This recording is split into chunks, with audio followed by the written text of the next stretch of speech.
पहली बार international space station पर भारत का तिरंगा झंडा वहां लहराना, यह हर देशवासी के लिए गौरव की पल है। देशवासी जिस गौरव का अनुभव कर रहे हैं उसमें एक स्वर से जुड़ेंगे, एक स्वर से इसका यशगान होगा, जो भारत को अंतरिक्ष में नई ऊंचाइयां पर पहुंचाने वाले जो भावी कार्यक्रम हैं उनके लिए भी प्रेरक बनेगा, प्रोत्साहक बनेगा। ये मॉनसून सत्र एक विजयोत्सव है। पूरी दुनिया ने भारत की सैन्य शक्ति का, भारत के सैन्य के सामर्थ्य का रूप देखा है। ऑपरेशन सिंदूर में भारत की सेना ने जो लक्ष्य निर्धारित किया था 100% अचीव किया।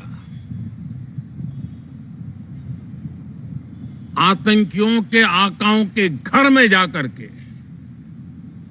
22 मिनट के भीतर भीतर ऑपरेशन सिंदूर के तहत उसको जमींदोज कर दिया गया।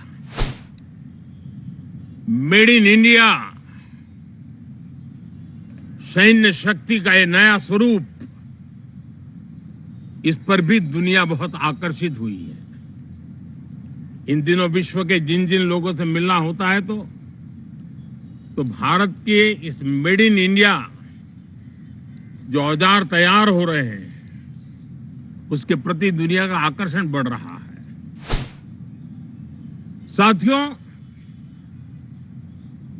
ये दशक हम एक प्रकार से देख सकते हैं कि शांति और प्रगति कंधे से कंधा मिलाकर के आगे बढ़ने की है। नमस्कार दोस्तों,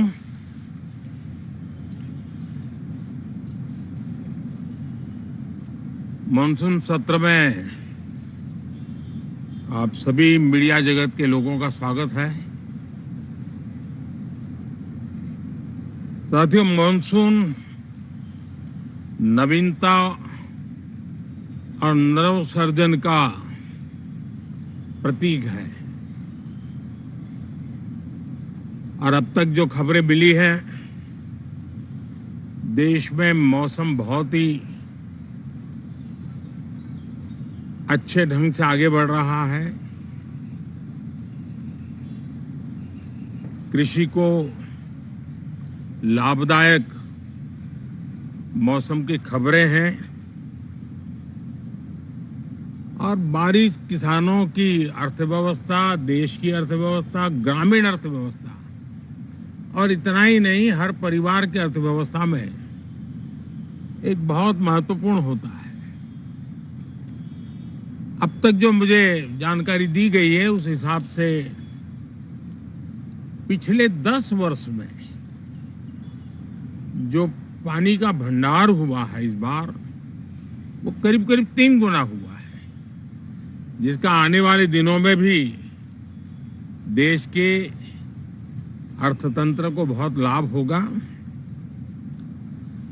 साथियों, ये मॉनसून सत्र राष्ट्र के लिए ये बहुत ही गौरवपूर्ण सत्र है। ये मॉनसून सत्र राष्ट्र के लिए एक अपने आप में विजयोत्सव का रूप है।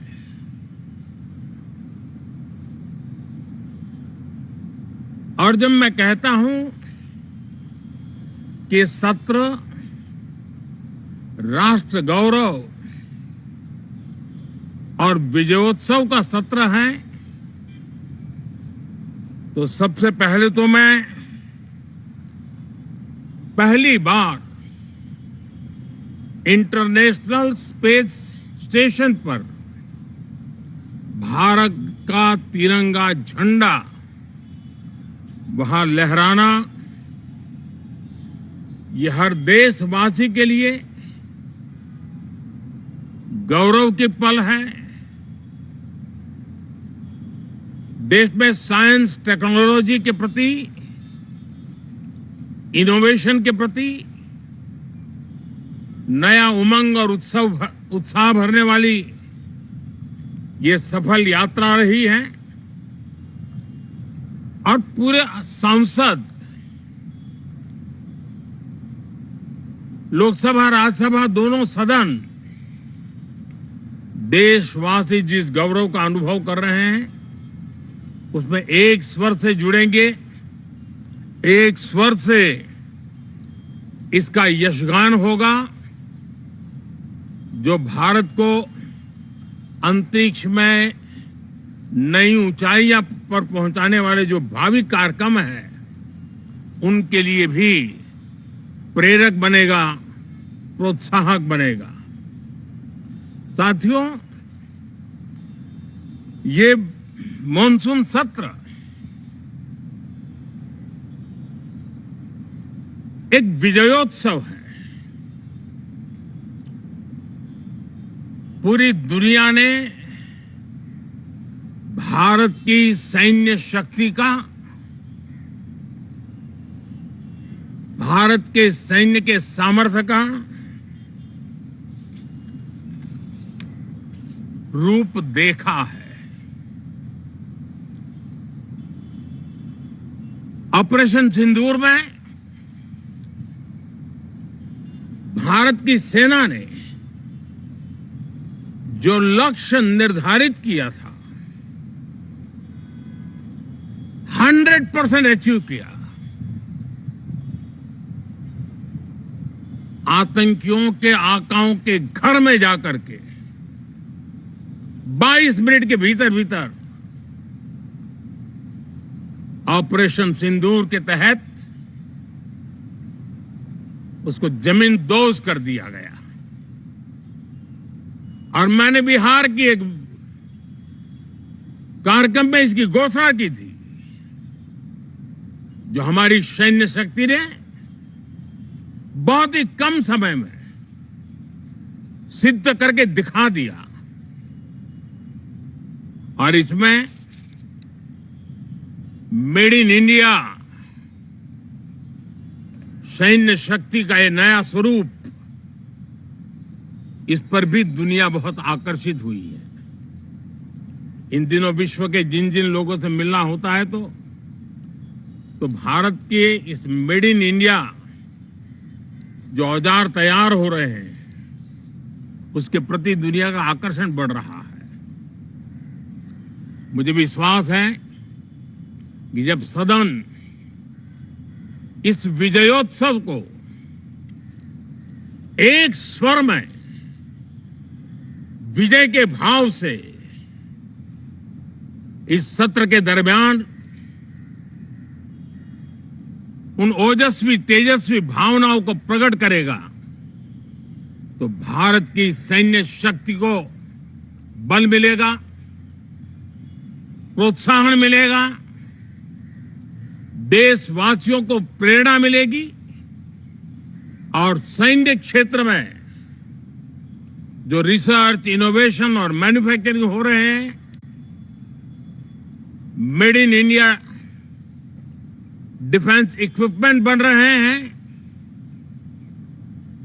उसको भी एक बल मिलेगा और जो भारत के नौजवानों के लिए नए रोजगार के अवसर पैदा करेगा। साथियों,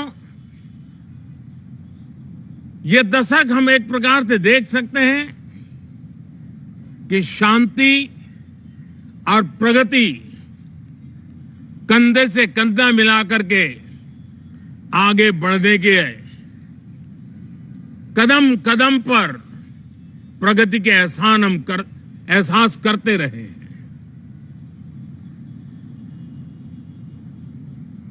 देश कई प्रकार की हिंसक वारदातों का शिकार रहा है, लंबे अरसे तक शिकार रहा है। देश आजाद हुआ तब से ये समस्या को हम झेल रहे हैं, चाहे आतंकवाद हो, नक्सलवाद हो। कोई प्रारंभ में शुरू हुआ होगा, कोई बाद में शुरू हुआ होगा, लेकिन आज नक्सलवाद का, माओवाद का दायरा बहुत तेजी से सिकुड़ रहा है। माओवाद को, नक्सलवाद को जड़ से उखाड़ने के संकल्प के साथ देश के सुरक्षा बल एक नए आत्मविश्वास से, तेज गति से सफलता की ओर कदम रख रहे हैं।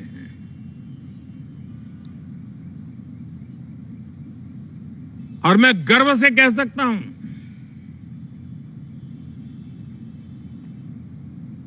देश में सैकड़ों जिले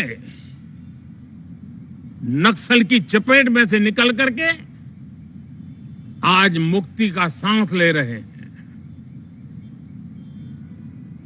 हमें गर्व है कि बम, बंदूक और पिस्तौल के सामने हमारा देश का संविधान जीत रहा है, हमारे देश का संविधान विजयी हो रहा है।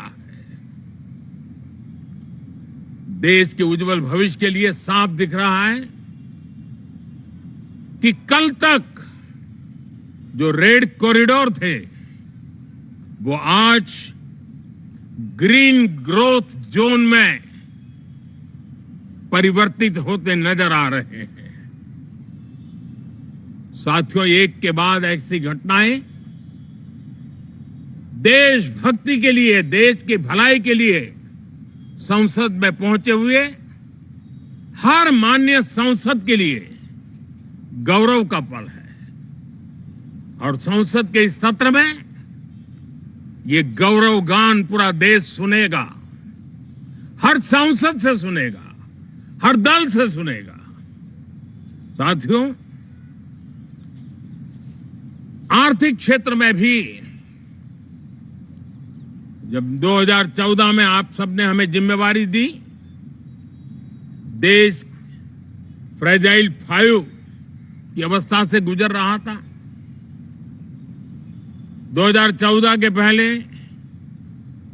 वैश्विक अर्थव्यवस्था में हम 10वें नंबर पर थे और आज भारत तेज गति से दुनिया की तीसरे नंबर की अर्थव्यवस्था बनने की दिशा में आगे बढ़ रहा है, दरवाजे पर दस्तक दे रहा है। इन दिनों 25 करोड़ गरीबों का गरीबी से बाहर निकलना, जिसको विश्व की अनेक संस्थाएं सराहना कर रही है। देश में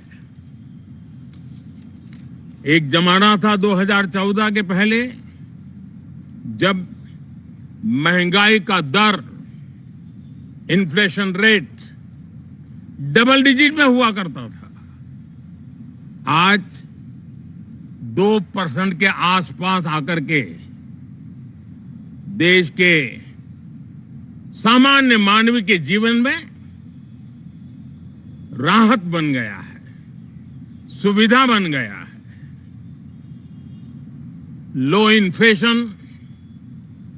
लो इन्फ्लेशन के सामने हाई ग्रोथ एक अच्छे विकास यात्रा की दिशा है। साथियों, digital India, UPI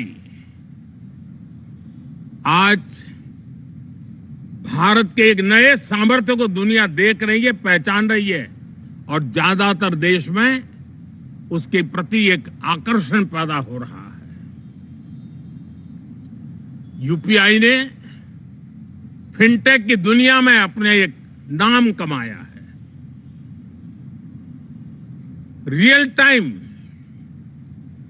digital transaction दुनिया में सबसे ज्यादा हो रहे हैं। दुनिया में जितने हो रहे हैं, अकेले भारत में उससे ज्यादा हो रहे हैं। साथियों, पिछले दिनों इंटरनेशनल लेबर ऑर्गेनाइजेशन का एक वैश्विक समागम था और उसमें भारत ने बहुत बड़ी ऊंचाई प्राप्त की है।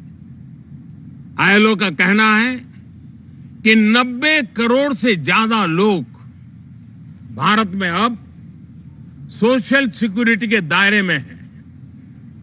यह अपने आप में एक बहुत बड़ा अचीवमेंट है। उसी प्रकार से वैश्विक संस्था WHO ने यह कहा है कि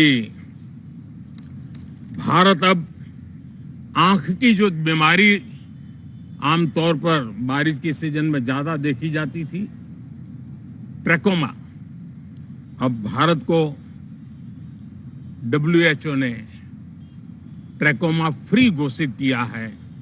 तो आरोग्य के क्षेत्र में भी ये अपने आप में एक महत्वपूर्ण भारत के लिए सिद्धि है। साथियों, पहलगाम की क्रूर अत्याचार, नरसंहार, पूरी दुनिया चौंक उठी थी। आतंकवादी और आतंकवादी के आके दुनिया का ध्यान उनकी तरफ केंद्रित हुआ था और उस समय दल हित छोड़ करके देश हित में हमारे ज्यादातर दलों के प्रतिनिधि, ज्यादातर राज्यों के प्रतिनिधि विश्व भ्रमण किया, दुनिया के अनेक देशों में गए और एक स्वर से दुनिया के सामने आतंकवादियों का आका पाकिस्तान को बेनकाब करने का एक बहुत सफल अभियान चलाया। मैं आज राष्ट्रहित में किए गए इस महत्वपूर्ण कार्य के लिए उन सभी सांसदों की सराहना करना चाहता हूं, सभी दलों की सराहना करना चाहता हूं और उसने देश में एक सकारात्मक वातावरण पैदा किया। विश्व ने भारत की बात को स्वीकार करने की दिशा में अपने मन के द्वार खोले और इसके लिए ये हमारे सांसदगण, हमारे राजनीतिक दल सराहना करने के मेरे लिए सौभाग्य है। साथियों, हम जानते हैं कि ये स्पिरिट, एक स्वर, एक एकता का वातावरण देश को कितना उत्साह से भर देता है। विजयोत्सव का ये पर्व इस मॉनसून सत्र में भी उसी भाव से प्रकट होगा। देश की सैन्य शक्ति को सराहना करेगा, देश के सामर्थ्य का गौरवगान करेगा और देश के 140 करोड़ नागरिकों को नई प्रेरणा का कारण बनेगा। मुझे विश्वास है